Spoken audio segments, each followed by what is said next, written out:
Line ए सी पर ऐसा point B ढूंढिए, कहीं कहीं भी हो सकता है बी, जहां ए बी और बी सी का तनासुब 3/1 हो। सवाल की उर्दू समझ लें, 80% सवाल वहीं हल हो जाएगा। लाइन ए सी पर बी कहीं भी हो सकता है।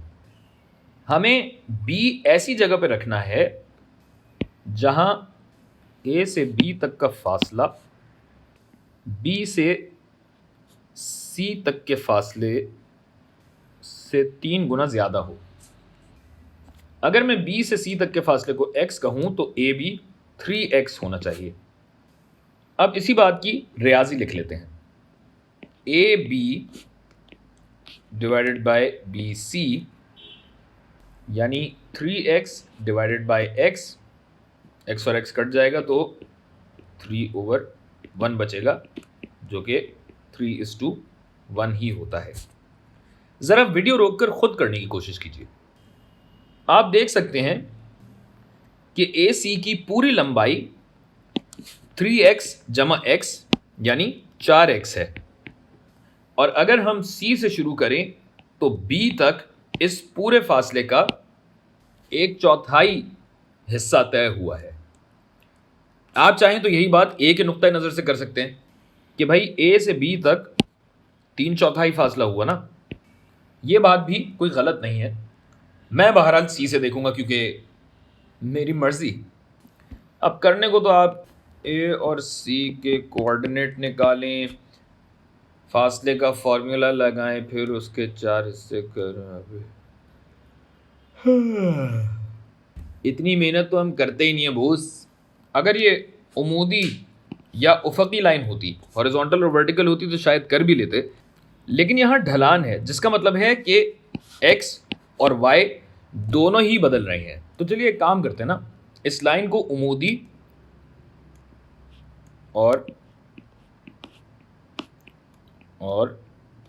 उफकी हिस्सों में तोड़ देते हैं। उर्दू में इसे रिजॉल्व करना भी कहते हैं, जो कि खान अकेडमी उर्दू पे साकिब भाई इंतहाई दिलकश वीडियोस में मुझसे बेहतर तरीके से समझाते हैं। रेजोल्यूशन ऑफ वेक्टर्स जाकर देखिए, मज़ा ना आए तो पैसे वापस, वरना एक चैनल है भिन्न फिजिक के नाम से, वहाँ एक साहब पढ़ाते हैं, जाके देख लें, आगे अल्लाह की मर्जी। खैर वापस आते हैं। कॉन्सेप्ट ये है कि भाई सी से ए तक या तो बराह रास्त जाया जा सकता है, या फिर x यानी उफकी सिमत में अलग और y यानी उमूदी सिमत में अलग। अब अगर हमें b तक पहुंचना है, जो कि सी ए का चौथाई फासला हो, तकरीबन यहाँ होना चाहिए शायद, तो अगर b ए सी के चौथाई फासले पे है तो इसके y और x भी चौथाई फासले पे ही होंगे, तो इसके x और y ये भी 1/4 हो जाएंगे। बात इतनी सी है बस, बिला वजह लंबी की है ना मैंने। सही है भाई, साकिब भाई से पढ़ लो फिर जाकर। अच्छा ये वीडियो तो ख़त्म कर लें पहले। देखें भाई x का फासला कितना है, 1 2 3 4 5 6 7 8 9 10 11 12 13 14 15 16, तो ये 16 है। अगर ये पूरा 16 यूनिट है तो ये बॉस कितने हुए, 16/4 यानी 4 यूनिट। अब सी से x की समत में फासला कितना है, 1 2 3 और 4 यूनिट, तो ये यहाँ आएगा।